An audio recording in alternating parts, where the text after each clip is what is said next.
안녕하세요. 저는 간섭 많은 시누이 때문에 이혼을 해버린 이혼녀입니다. 다들 이혼까지를 결혼의 끝이라고 보고서 결혼하는 사람 없을 거라고 생각을 해요.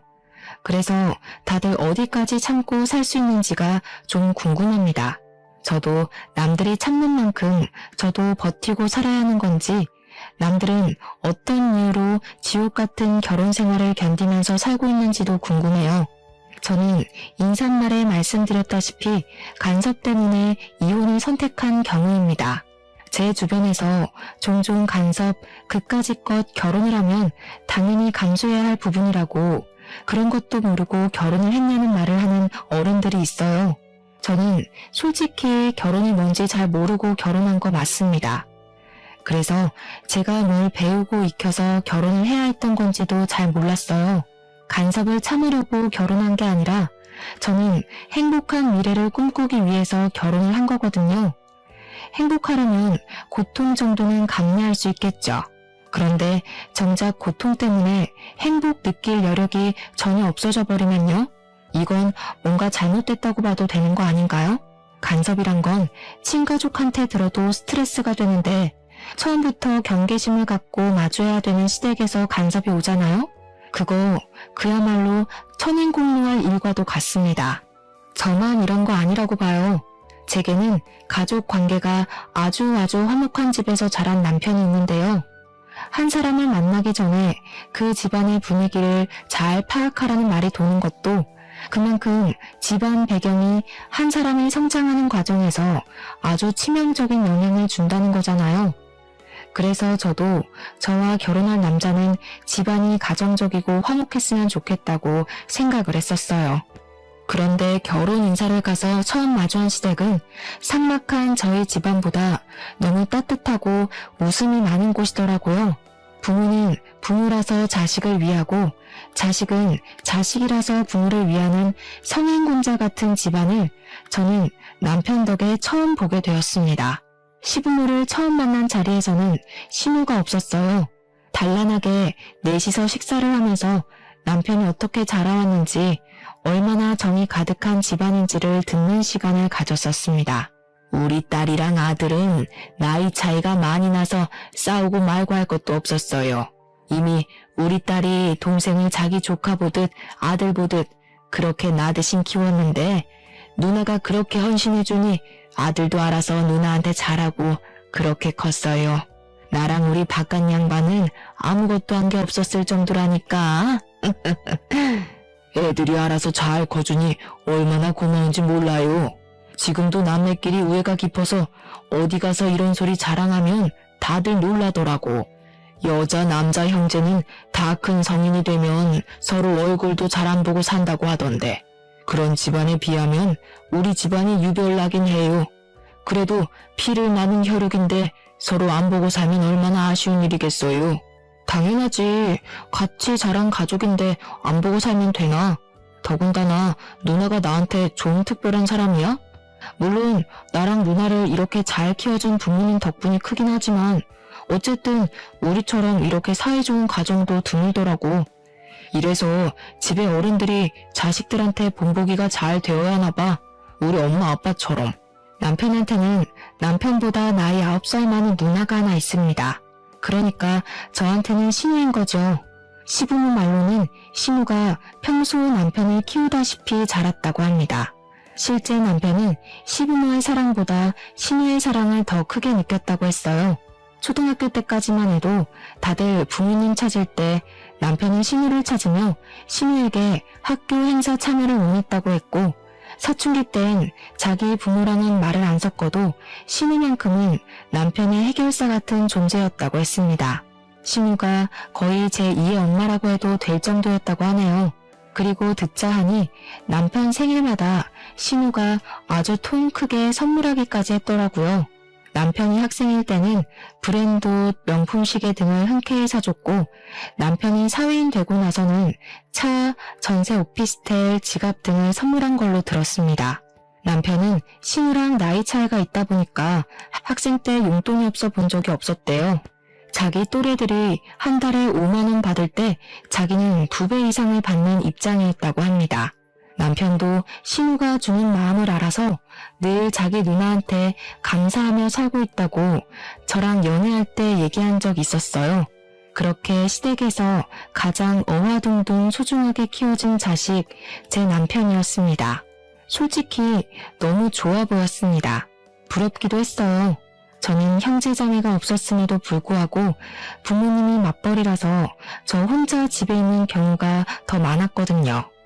시부모는 남편이 사랑으로 키운 만큼 제게도 다정한 태도를 보여주셨습니다. 그래서 인사하러 간 자리에서 저도 모르게 제 있는 그대로의 모습을 많이 보이기도 했어요. 제가 남편 앞에서도 저의 내숭기 없는 모습을 저절로 드러내곤 했는데 이런 다복한 가정에서 자란 남편의 곁이 아무래도 제게 편안함을 주었다는 걸 깨닫기도 한 날이었습니다. 남편이 집안을 보고 나니 남편과의 결혼은 더 이상 고민할 게 없는 문제가 되었어요. 우리는 상견례까지 걱정 없이 진행이 되었고 아주 만족스러운 식을 올렸습니다. 그때까지만 해도 신우의 존재는 제게 그저 하나 있는 형님, 그 이상도 이하도 아니었어요. 하지만 신우와의 문제는 결혼을 하고 나서부터 터졌다는 거죠. 남편과 저는 서로에 대한 마음의 크기가 눈에 보이는 케이스였는데요. 초반에는 남편이 저를 좀 더 많이 좋아하는 게 티가 났었습니다. 저희가 결혼을 허락받을 때만 해도 시부모는 자기 아들이 좋다고 하는 사람에게 장가를 보낼 생각이었다고 저를 좋아해 주셨고, 신우는 얼굴을 잘 못 본 것도 있었지만 당시 크게 두드러지는 반응은 없었습니다. 이제 와서 다시 생각해보면 신우가 무반응이었던 이유는 자기 동생과 갈등을 만들고 싶지 않아서 자기 동생의 뜻을 거스르지 못했던 것 같네요. 어쨌든 남편은 제게 푹 빠진 후로 점차 시댁을 소홀히 하기 시작했었어요. 그건 결혼을 하고 신혼 때에 좀 심했습니다. 아무리 개성시대가 되었다고 하지만 그래도 시댁 사람들 생일은 챙겨야 하잖아요. 그런데 남편은 저랑 놀러 갈 생각만 하면서 대책 없이 자꾸 비행기 티켓을 끊었어요. 시부모는 그저 남편이 원 없이 하는 대로 내버려두는 타입이었던지라 자기들 신경 쓰지 말고 우리 부부끼리 잘만 살아달라는 입장이셨어요. 그러나 신우는 달랐죠. 당시에는 신우와 시부모는 확연히 다른 존재라는 걸 눈치 못 챘던 게 제가 한 수 부족했던 면이 아니었나 후회가 됩니다. 어쨌든 한 번은 신우 생일이 다가온 시점이었는데 남편이 뜬금없이 일본 여행 가려고 표를 끊었다길래 당황했었거든요. 제가 신우 생일을 언급하니까 아예 신우 생일을 망각하기까지 했더라니까요. 그러면서 하는 소리는 제가 들어도 좀 서운한 말이었습니다. 뭘 누나까지 챙겨. 내가 알아서 돈 붙여주면 돼. 누나 원래 낯간지럽게 기념일 챙기는 거 안 좋아하거든. 내 돈 지금 자기한테 쓰는 걸로도 모자라. 배우자 생겼는데 다 큰 누나 챙길 여력이 어딨겠냐? 나 이미 누나한테 생일 선물 안 준 지 오래됐는데.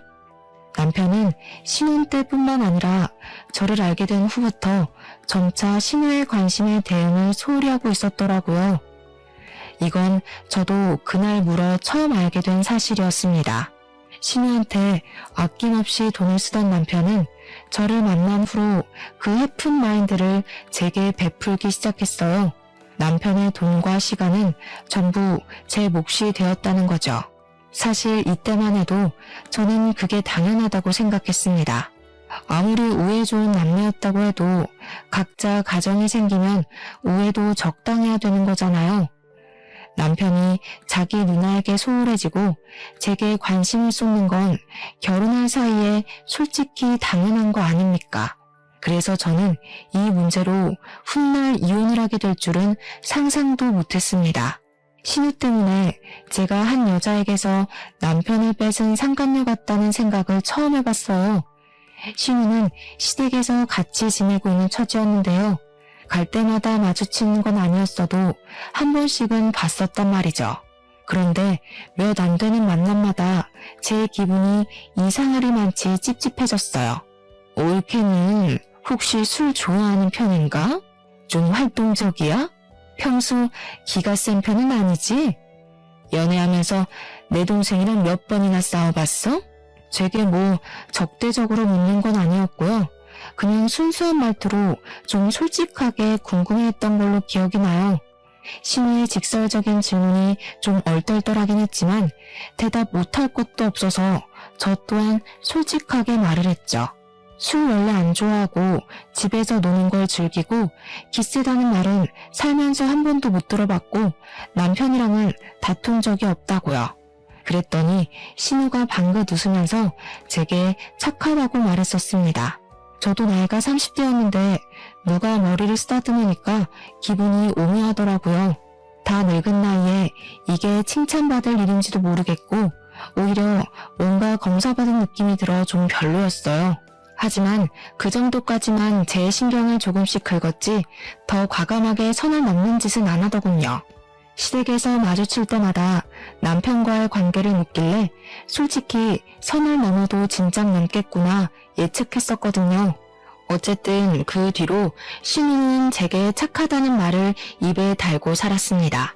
처음에는 저를 좋게 봐주시는구나 싶어서 그런 가벼운 칭찬도 감사하기만 했는데 반복적으로 듣다 보니까 이게 칭찬보다는 생을 비슷하게 들리더라고요. 역시나 다 이유 있었던 거였어요. 사람이 이렇게 교활한 짓을 할 수도 있다는 걸 저는 전혀 생각도 않고 있었습니다. 당장 생각나는 사건의 시작을 떠올려 보니 제가 모처럼 출근을 안 하고 쉬고 있는 날이 기억나네요. 그날은 아침부터 갑자기 신우가 들이닥쳤는데요. 제가 그때 아직 자고 있던 중이었습니다. 남편도 제가 쉬는 날인 걸 알고 있었고 쉬는 날에는 제가 늦잠 자는 걸 좋아한다는 것도 알고 있었어요. 그런데 여행 가는 경우 아니면 쉬는 날엔 제게 일찍 전화하지도 않던 남편이 갑자기 저를 깨우더라고요. 그러면서 하는 말은 신우가 찾아왔으니까 인사를 하라는 말이었습니다. 뭔 신우? 당시 제가 잠결에 들은 말이라 그저 꿈을 꾸는 줄만 알았어요. 하지만 신우가 곧 찬바람을 묻히고 온 옷차림 그대로 우리 안방까지 들이닥쳐서는 커튼을 치는 바람에 제가 눈살을 찌푸리며 일어나게 되었어요. 옳게 해가 중천에 떴어. 애도 아니고 아직까지 뒹굴고 있으면 어떡해? 새댁이 됐으면 새댁답게 쉬는 날 남편 밥도 일찍 챙겨주고 집안 정리도 좀 하고 그래야지. 신혼살림 시작한 지가 언젠데 아직까지 거실이 엉망이더라? 짐 정리 안 했어? 아직 시간 8시 정도밖에 안 되었을 시간이었습니다. 제 유일한 스트레스 해소법이 쉬는 날 늦잠을 자는 것인데 그걸 방해받으니까 순간적으로 열이 확 뻗치더라고요. 하지만 저는 감정대로 움직이는 사람이 아니기에 최대한 높아지려는 목소리를 가라앉혔습니다. 언제 오셨어요? 오신다는 연락은 못 받았는데 어제 연락 주셨으면 제가 집도 미리 좀 치우고 준비하고 있었을 텐데요. 우리 착한 올케. 거봐라 기성아. 네 와이프 착해서 괜찮을 거라고 했지? 아니 네 남편이 올케 너 쉬는데 오늘은 오지 말라고 하더라고. 근데 올케는 그런 거에 마음 꽁에 있는 사람 아니잖아. 내가 본 올케는 되게 착한 사람이던데 나 사람 보는 눈 좋거든.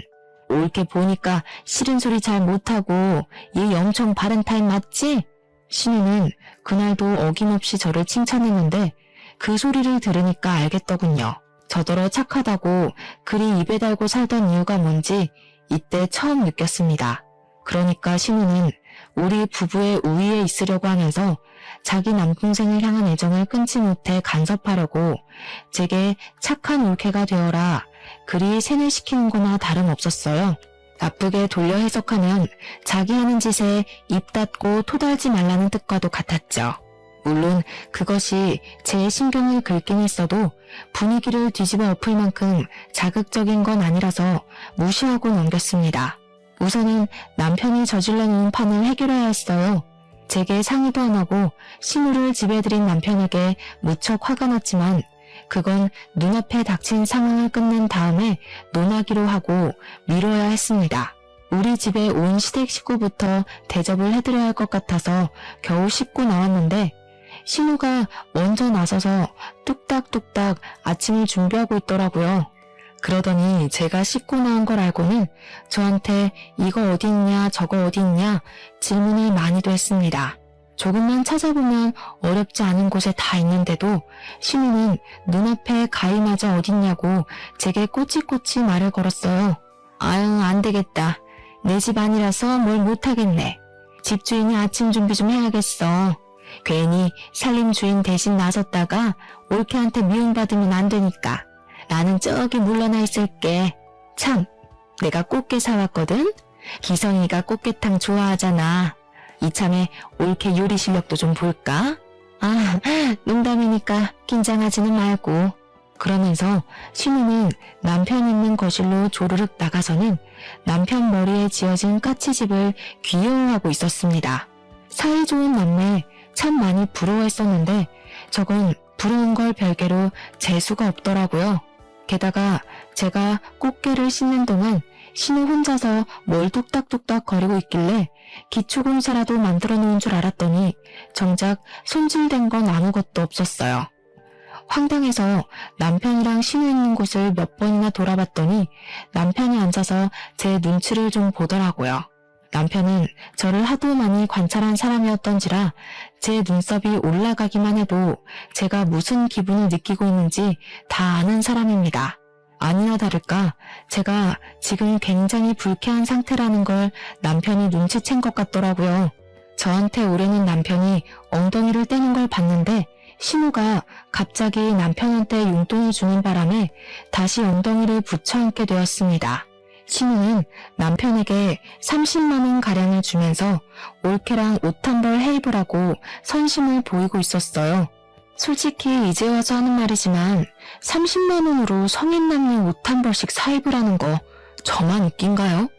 굉장히 대단한 용돈을 주는 것처럼 당당하게 봉투를 건네길래 저는 우리끼리 브랜드 점퍼나 하나씩 사입으라고 돈 좀 꽤나 주는 줄 알았습니다. 30만원이면 그냥 보세옷 사라는 거예요. 차라리 그 돈으로 맛있는 거 사 먹으라고 했다면 그 30만원의 가치가 좀 더 높게 보였을지 모르겠네요. 어쨌든 신우는 올 때마다 남편한테 소액의 돈을 찔끔찔끔 챙겨주었는데요. 아마 그걸 빌미로 더 자기 마음대로 하려는 낌새가 좀 보였어요. 자기가 돈을 주는 물주이니까 알아서 굽신거리라든지 자기가 우리 부부에게 투자를 해주고 있으니 참견할 만한 자격이 있다는 식이던지 말입니다. 그리고 신우는 돈을 줄 때 항상 제가 듣는 곳에서 말은 올케랑 같이 써 했지만 정작 뒤이어 붙이는 말들을 들으면 결국 그 돈은 전부 자기 동생한테 바치는 뇌물 같은 거였어요. 너 지난번에 차 수리해야 된다고 하지 않았어? 차 유지비가 돈 많이 들잖아. 거기 보탰어. 아니면 이번에 남자 신발 좋은 거 많이 나왔더라. 이참에 하나 사던지. 이런 식으로 남편 혼자서만 돈을 쓰도록 그 목적을 만들어주면서 용돈을 건넸습니다. 저야 뭐 더럽고 치사해서 그 돈이 욕심났던 적은 딱히 없었는데 신우의 은근한 여우짓이 눈앞에 보이니까 이게 스트레스가 되더라고요. 그 뒤로도 신우는 계속 우리 집을 출석하듯 찾아왔습니다. 남편은 처음엔 제 눈치를 보다가도 나중에는 당연하다는 듯 신우를 받아들였어요. 어떤 날에는 제가 집에 없는데도 남편이랑 신우 둘이서 우리 신혼집을 떡 하나 차지해 영화를 보고 있는 게 아니겠어요? 그건 좀 아닌 것 같아서 신우가 집으로 돌아가고 남편한테 신우 문제에 대해서 얘기를 꺼낸 적 있었는데요. 솔직히 형님, 지금 선 넘고 있는 거야. 여보 잘 좀 생각해. 여기 당신 가족집 아니고 나랑 둘이 사는 신혼집이야. 내가 없는데 둘이 들어앉아서 시시덕거리고 있는 게 말이 돼? 야, 말이 좀 서운하다. 이 집 우리 누나가 해준 거 잊었어? 그리고 누나가 우리 같이 좋은 거 먹으러 가라고 또 용돈 주고 갔어. 요즘처럼 개인주의 세상에 이만큼이나 옳게 챙기는 신우이가 어딨냐? 배가 불러도 단단히 불렀구먼. 너 진짜 복 받은 줄 알아야 돼. 내 친구 어떻게 사는지 보여줘? 남편이 지금 돌아가는 상황에 대해서 몰라도 너무 모르고 있는 게 눈에 보이더군요. 신우가 제게 미치는 정신적 요인은 전혀 눈치채질 못했고 그저 돈을 주는데 뭐가 문제냐는 식으로 눈만 씀뻑거릴 뿐이었습니다. 저더러 삐뚤게 생각하지 말라고 설득까지 하더라니까요. 물론 저희 신혼집 신우가 해준 거 맞습니다. 그런데 신혼집도 신혼집 나름 아닌가요? 다 썩어가는 빌라 하나를 매매도 아니고 전세로 덜컥 해준 거예요. 고작 이 정도로 콧대를 엄청 세우는데 제가 이걸 고마워해야 되는 건지도 솔직히 모르겠더라고요. 이렇게 선물 받았다 말하기 민망한 빌라일 줄 알았으면 신우가 집 해준다고 집은 신경 쓰지 말라던 남편을 멱살 잡고서라도 말렸을 겁니다. 그리고 남편이 말하는 용돈 말인데요. 물론 신우가 20-30만 원씩 남편에게 용돈을 주는 것 자체만으로는 문제될 게 없죠. 그런데 그걸 빌미로 판 벌리고 간섭하는 영역이 너무 크다는 게 스트레스인 겁니다. 남편에게 말해도 통하질 않으니 제 속만 타들어갔고 한편으로는 제가 정말 너무 꼬아서 생각하는 건가 싶기도 했어요. 하지만 신우가 드디어 선을 넘는 행동을 보이게 되었는데요. 우리 집을 들이닥치며 사생활을 관여하기 시작하더니 이제는 우리 부부 사이에 은밀한 영역까지도 관심을 가지더라고요. 너희들 궁합은 잘 맞니? 그런 거 안 맞으면 한쪽이 바람나. 아직은 피임해야 되는 거 알지? 내 동생 기반 좀 서면 애 낳는 게 좋을 것 같아. 너희 일주일에 몇 번 하니? 건강한 관계는 주에 한 번 하는 게 좋다던데. 내 동생 피곤할 테니까 달에 한 번으로 줄이자. 그렇잖아도 신우 행실에 작게 스트레스가 쌓여가고 있었는데 이런 사사로운 영역까지 신우의 간섭이 닿으니까 더 쉽게 예민해지더라고요. 그날 퇴근하고 온 남편한테 속에 응어리를 시시콜콜 풀었더니 남편도 신우가 너무 깊은 부분까지 간섭하니까 당황하긴 했나봐요. 제 말에 표정이 굳어지는 거 있죠? 그러면서 자기가 입장 표명을 확실히 해야겠다고 신우랑 당분간 연락을 끊겠다고 하더군요. 그래서 남편이 신우에게 난생 처음 따끔하고 단호하게 경고를 한 것 같았어요. 대충 그간의 사사로운 간섭에 대해서 멈춰달라고 했겠죠. 우리 일이니 우리가 알아서 하겠다. 뭐 그런 식으로 했겠죠. 뭐라고 했는지는 안 물어봐서 자세히 알지는 못합니다. 그러나 문제는 이제부터 하나둘씩 폭발하게 되었는데요. 한날 근무 중인데 자꾸 전화가 오길래 봤더니 신우한테서 온 거더라고요. 받을 수는 있었지만 잔소리할 게 뻔했기에 일부러 안 받았거든요. 그러니 전화가 수도 없이 울리더라고요. 집요함이 아주 독했습니다. 그렇게 제가 퇴근할 때까지 수백 통이 제 전화에 부재중으로 떴고 마지막엔 문자 하나가 딱 날라와 있더군요. 어디 딴 데로 새지 말고 집에 바로 기어들어오라는 문구였죠. 그날은 귀가하기 전부터 이미 숨이 턱턱 막히더라고요. 저희 집에서 기다리고 있다는 뜻 아니겠습니까? 각오하고 집에 갔더니 남편은 없고 신우 혼자 집안에 들어차 있더라고요. 제가 가방을 내려놓으면서 인사를 하자마자 신우가 저한테 성큼 다가와서는 썩은 미소를 보였습니다. 착하다 해줬더니 순여시가 따로 없었네. 너 때문에 나랑 내 동생 사이 틀어졌거든? 대체 내 동생한테 뭐라고 짓거렸냐? 용돈 주고 집안 살림 챙겨주고 끼니 신경 써주고 내가 그것밖엔 더 했어? 올케는 이런 호의를 무례라고 보는 이상한 정신을 갖고 있나 봐? 저 착한 적 없는데요. 형님이 착하다 그렇게 착각하신 거겠죠. 남편도 형님이 사사건건 간섭하는 거 불쾌하던데 모르셨나 봐요? 형님이 별 사생활까지 다 간섭질한다면서 징그럽답니다.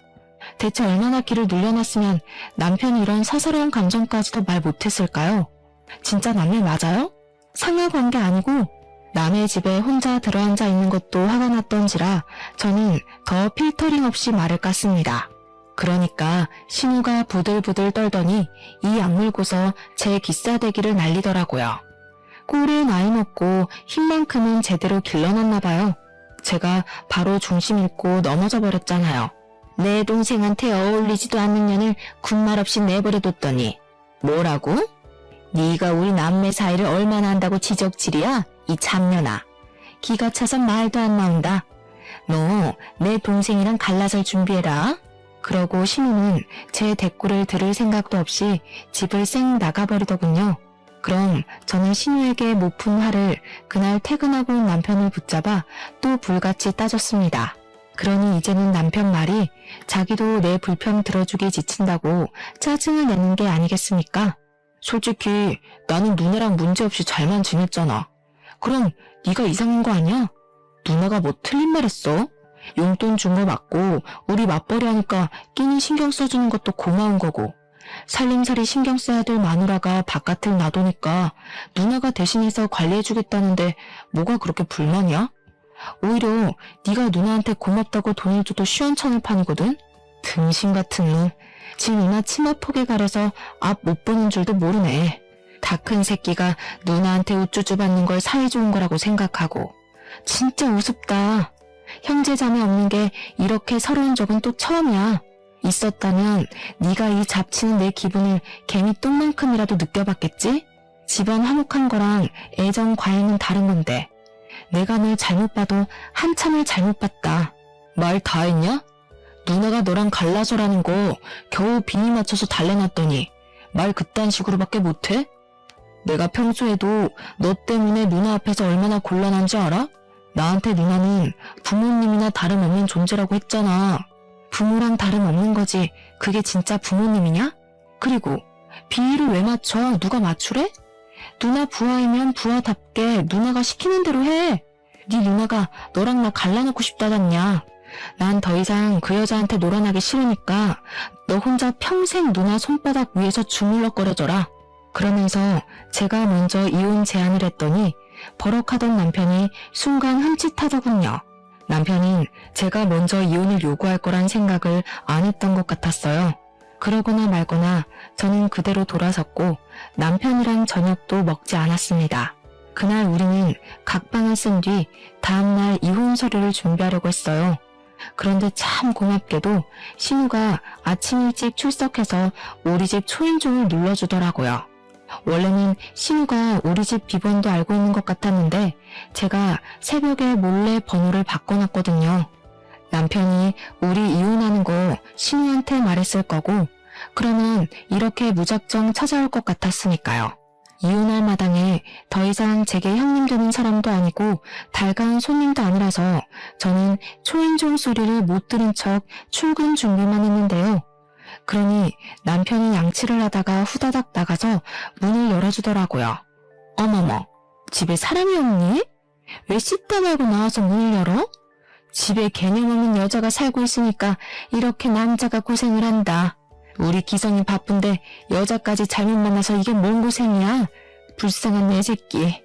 남자가 대문 열면 안 되는 법이 신우만의 법전에는 있나 봅니다. 어쨌든 신우가 아침 대바람부터 찾아온 이유는 역시 저희 이혼 때문이었어요. 고맙게도 직접 이혼 서류를 챙겨왔더라고요. 굳이 제 수고를 들이지 않아도 되었잖아요. 그 친절함에 감동해 눈물이 날 뻔했습니다. 신우는 오자마자 합의 이혼하라고 이래라 저래라 또 명령질을 하기 시작했는데요. 내용이고 뭐고를 떠나서 목소리가 그냥 진짜 듣기 싫었어요. 근데 남편은 역시나 누나 말이 법이라고 보는 사람이라 신우가 시키는 대로 도장을 찾아오고 볼펜을 찾아오고 아주 충성스러웠습니다. 그 모습을 지켜보는데 그동안 제가 남자랑 산 건지 남아랑 산 건지 헷갈리더군요. 뭐 그러거나 말거나 저는 일단 출근이 바빠서 준비만 하고 있었어요. 그러니 신우가 그런 저를 얌전히 내버려뒀을 리 있겠습니까? 옳게? 아, 이제 옳게도 아니지. 야, 귓구멍 막혔니? 와서 도장 찍으라잖아. 왜? 이제야 네가 뭘 좀 잘못했다는 생각이 들어? 이혼 못하겠니? 그럼 머리 받고 용서 좀 빌어보던가.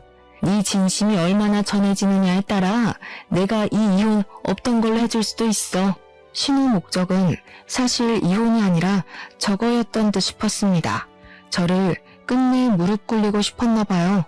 기센 척하면서 어떻게든 제 우위에 있으려고 사족을 다하는 신우를 보니 제 눈에는 그저 신우가 일진놀이하는 고등학생으로밖에 안 보이더군요.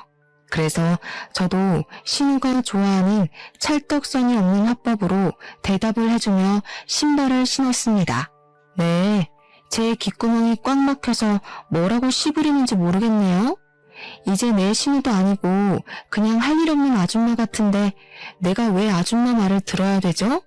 퇴근하고 나서 도장 찍을 테니까 그만 깝죽거리고 거기 두고 가세요. 그러고는 그대로 나와버렸더니 문 밖으로 신우가 비명을 지르는 게 들렸습니다. 악에 받쳐서 소리를 지르던데 목청 한번 좋더라고요. 또 하나는 남편의 다급한 목소리까지 겹쳐 들렸는데 대충 엿들어보니까 신우가 시키는 대로 하면 제가 꼬리 내리고 얌전히 고개를 숙일 줄 알았던 것 같았어요. 아 뭐야, 와이프가 꼼짝도 안 하잖아. 누나가 이렇게 하면 다 된다며. 나 이혼까지 하기 싫단 말이야. 퇴근하고 도장 찍겠다는데 이제 어떡할 거야? 그렇게 사이좋던 남매가 투닥거리는 걸 밖에서 엿들으니까 속이 꽤 시원하더라고요. 어쨌든 퇴근하고 돌아와서 좀 조용한 분위기에 도장을 찍어야지 생각하고 있었는데요. 제가 신우에 대해서 간과한 게 하나 있었더라고요. 신우가 어마어마한 쌍년이라는 걸 잠시 망각했던 겁니다. 퇴근하고 집에 들어갔더니 신우가 출근 전에 봤던 그 몰골 그대로 집에도 안 가고 기다리고 있는 거 아니겠습니까?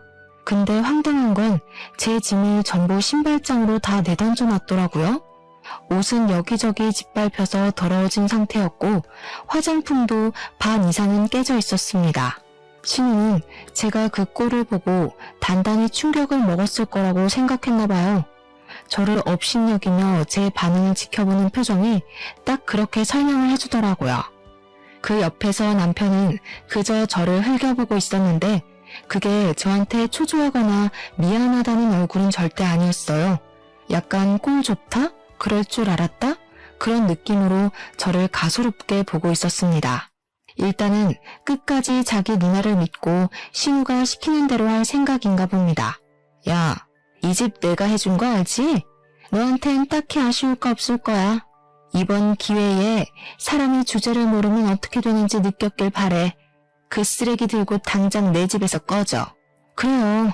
안 그래도 사준 사람의 손때가 묻은 집이라 그런지 구린내가 장난 아니었어요.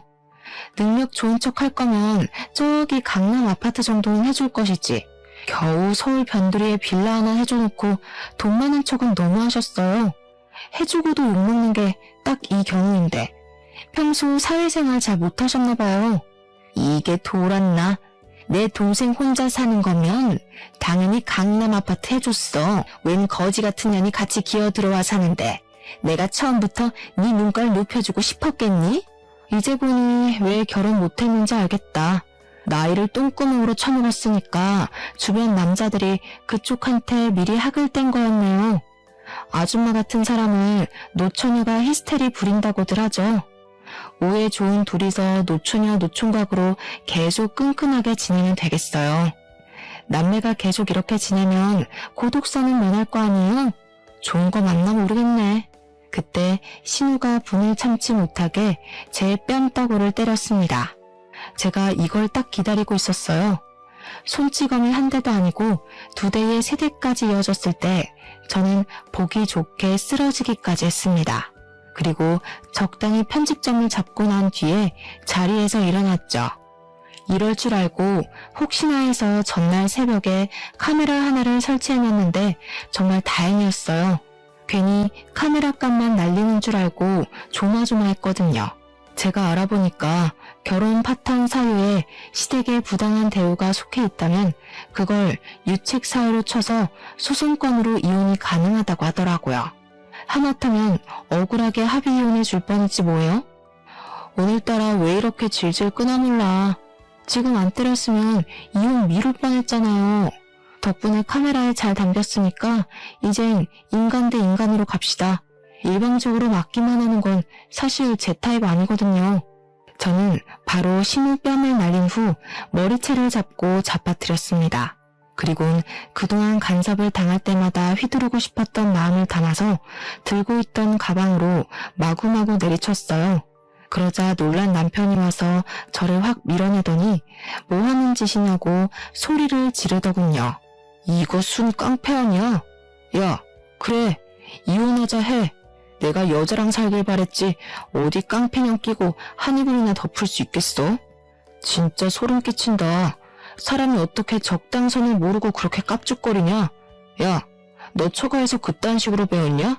제 발로 제 앞에 찾아와준 남편을 보니 그 면상이 그날따라 더 못나 보이는 거 아니겠습니까? 꼴도 보기 싫어서 가방으로 얼굴을 날려버렸습니다. 우리 부모님이 너무 잘 가르친 거지. 대화로 안 통하는 새끼들은 이렇게 사랑의 매로 다뤄줘야 생각이란 걸 한다더라고. 너희들은 부모한테서 얼마나 좋은 양식을 얻어먹었길래 둘이 쌍으로 답이 없냐? 누가 남이 아니랄까봐 거지 같은 것도 매한가지다 참. 남편이 자기 맞은 게 억울한지 저한테 손을 올리려고 하던데 이미 그럴 거라 예상은 했거든요. 그래서 제가 먼저 들고 있던 가방으로 그 얼굴을 한 번 더 밀어버렸죠. 합의 같은 건 꿈도 꾸지 마. 나 정신적 손해배상까지 청구할 거야. 이 거지 같은 빌라도 위자료로 다 뱉어내야 될걸? 아줌마, 그렇게 돈으로 동생 조종 잘하더니 어디까지 동생 뒤 봐줄 수 있을지 한번 보여줘 봐요. 전세 빌라밖에 못해주는 졸부재력 최대한 짜내봐야 될 거예요. 그렇게 저는 신혼집 같지도 않던 그 썩은 빌라를 나오게 되었습니다. 이미 쓰레기가 되어버린 제 짐도 그 집에 어울릴 것 같아서 그냥 기부를 하고 나왔어요. 그 집이 방음이 얼마나 안 되면 3층이었는데 제가 1층으로 내려갈 때까지도 신우가 고래고래 비명 지르는 게 다 들리더라고요. 어쨌든 저는 다음날 바로 변호사 만나서 증거될 만한 자료를 모두 제출했습니다. 남편에겐 이혼 소송을 했고 그뿐만 아니라 신우에게도 폭력죄, 협박죄, 정보통신망법 위반 등 제 선에서 할 수 있는 건 전부 다 고소 때렸어요. 시댁의 가장은 신우였는데 남편 차도 할부로 사준 주제에 얼마 안 되는 돈으로 얼마나 자부심을 부릴 수 있을지 좀 궁금하긴 하더라고요. 아니나 다를까 제 궁금증을 친히 풀어주려고 시부모께서 나서주신 거 아니겠습니까? 늘 남편 하고 싶은 대로 하고 살도록 손을 놓고 있었다는데 제가 보기엔 손을 놓았다기보단 전적으로 신우한테 남편 관리를 맡겨놓은 것 같았어요. 저희가 이혼을 한다고 했을 때도 신우만 난리를 부렸지 시부모 쪽에서는 별다른 반응이 없었거든요. 그런데 신우로 해결이 도름 나버리니까 시부모가 뒤늦게야 나설 모양이더라고요. 제가 결혼 생활 내내 본 적 없던 시부모의 실체를 이혼하고 나서야 알게 된 게 얼마나 다행인지 몰라요. 괜히 그 나물에 그 밥이라는 말이 나오는 게 아닌가 봐요. 신우랑 남편 같은 자식이 만들어지려면 그렇게 자원을 주는 부모가 있어야 가능했을 거잖아요. 어쩜 한부모 자식 하는 짓이 그리도 똑같은 건지. 한날 시부모가 제가 어디 살고 있는지 모르니까 제 근무지를 찾아왔나 보더라고요. 제가 퇴근해서 주차장을 갔을 때 아주 기가 막힌 장면을 봤어요. 다 끝난 줄 알았던 골칫거리가 눈앞에 또 재발하니 겨우 털어낸 스트레스마저 다시 들끓는 느낌이었습니다. 시부모가 윤쾌도 제 차를 찾아내 장난질을 해놨더라고요. 제 하얀색인데 아주 색깔별로 라카치를 예쁘게도 해놨지 뭡니까. 차에 그려진 낙서는 온통 돈에 눈이 멀어서 남편을 벌었네, 예우도 모르는 년, 이혼녀 꼴로 얼마나 잘 먹고 잘 사는지 보자 등등 자기 아들과 갈라선 것에 대한 원망이 한가득 적혀 있었습니다. 그리고 바퀴도 2개나 펑크나 있었고요. 그걸 사진으로 다 찍으면서도 기가 차서 계속 웃음이 나왔어요. 주위에서 사람들이 저를 힐끗거렸었는데 저는 원래 주변 시선에 둔감한 편이라 딱히 쪽팔린 건 없었습니다. 다만 수리비가 꽤 나오겠다는 것과 당장 차를 못 타게 생겼다는 짜증이 확 치밀었죠. 당연히 수리비는 제가 감당할 생각 추호도 없었습니다. 다행히도 시부모가 멍청했기에 일은 쉽게 해결되었어요. 시부모가 며느리 마지막 배웅하는 길에 보너스라도 챙겨주고 싶었나 봐요. 이렇게 깜짝 범죄를 저질러 주시니 말이죠. 블랙박스에 고스란히 찍힌 증거물 때문에 경찰에 신고를 하더라도 경찰이 수고스럽게 범인을 찾을 필요도 없어서 더없이 좋은 선물이었습니다. 그 자리에서 신고는 신고대로 했고 저는 스프레이 냄새 가득 나는 차 안에서 시부모한테 전화를 걸어봤어요. 시부모가 저를 기다렸는지 제 전화를 받자마자 성량을 키우더라고요. 어디서 이런 속물에 찌든 애가 우리 집에 들어와서는 내 아들을 망쳐? 네가 감히 내 자식들한테 손을 댔다면서? 내 새끼들 나도 훈육 한번 해본 적이 없는 귀한 자식이야. 착고락선이 봤지? 당장 고소 취해 안 하면 그게 겨우 시작인 줄 알아야 될 거다. 네, 그러세요. 고소 취하는 안 할 생각이니까 더 해보시라고요.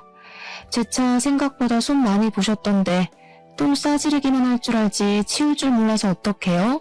저 방금 재물손괴죄로 신고하고 연락드리는 거예요. 이미 청구된 돈이 많아서 등골 빠졌을 텐데 제 차까지 해결하려면 당분간은 쌀밥에 간장만 찍어 드셔야겠어요. 뭐야? 우리가 너더러 내 자식들 갖고 놀라고 결혼시킨 줄 알아? 감히 어른까지 협박하고 말이야. 어디 신고해봐라. 우리라고 신고 못할 줄 아냐? 내 새끼들 건드린 죗값은 내가 평생 눈 감을 때까지 쫓아다니면서 치르게 할 거야. 그렇게 아끼는 자식들인데 발목을 더 붙잡으시면 어떡해요. 그러니까 생각을 하시고 일을 저질렀어야죠. 다 늙어서 유치하게 낙서가 뭡니까 낙서가. 제가 경찰한테 친히 그쪽 집 주소 알려줘서 곧 찾아갈 거예요. 옷 따뜻하게 입으시고 자식들 손잡고서 경찰 선생님들 따라가세요. 화목한 가정에서 다 같이 건강하게 자란 식구들인 줄 알았는데 이렇게 부작용이 있을 수도 있다는 건 정말 몰랐습니다. 결혼하기 전에 시댁 방문을 많이 해봤더라면 제가 결혼이란 실수를 안 저질렀겠죠? 시부모가 자식을 너무 과잉 사랑하는 게 문제이긴 했지만 한편으로는 그게 장점이기도 했었는데요. 시부모가 자식의 뜻을 너무 존중해주는 덕에 저희 결혼 생활에 관심을 놓고 있었잖아요. 신우한테 자신들의 권한을 다 위임해서 보고받고 있었는지는 모르겠다만 신우 한 사람이랑만 신랑이를 벌였던 건 불행 중 다행인 점이 아닌가 뒤늦게 그런 생각이 들었어요. 아무튼 저는 그 일이 있고 9개월이 지난 현재 일상생활을 완벽히 복구하였습니다. 제 인생에 결혼이 있긴 있었나 싶을 만큼 싱글의 삶을 너무 만족스럽게 살고 있어요. 결혼도 한번 갔다 오니까 두 번까지는 환상이 안 생기더라고요. 이혼이란 아픔이 제가 살아가는 길에 긍정적인 걸음이 되었다고 생각하면 그게 그리 막 아픈 것도 아니었고요. 오히려 제 삶에 더 집중할 수 있는 계기가 되지 않았나 싶어요. 저도 저지만 이번 기회에 저 애정과다 집안에서 색다르게 깨우치는 게 있었길 바라네요. 아마 자기네들이 뭘 잘못했는지도 모르고 있을 가능성이 크지만 말이에요. 사연은 여기까지가 끝인데 다들 제 이야기를 어떻게 받아들이셨는지 모르겠어요. 저는 그래도 금똥 정도는 밟았다고 생각하고 있습니다. 똥은 똥이지만 덕분에 내 손에 들어온 숫자가 많아졌으니 금똥이라고 보려고요. 누가 뭐라 해도 제가 괜찮으면 다 되는 거 아니겠어요? 그만 글을 마무리해야겠네요. 긴 글이었는데 들어주셔서 너무 감사드려요. 다음에 기회 되면 또 한 번 찾아오겠습니다. 건강하세요.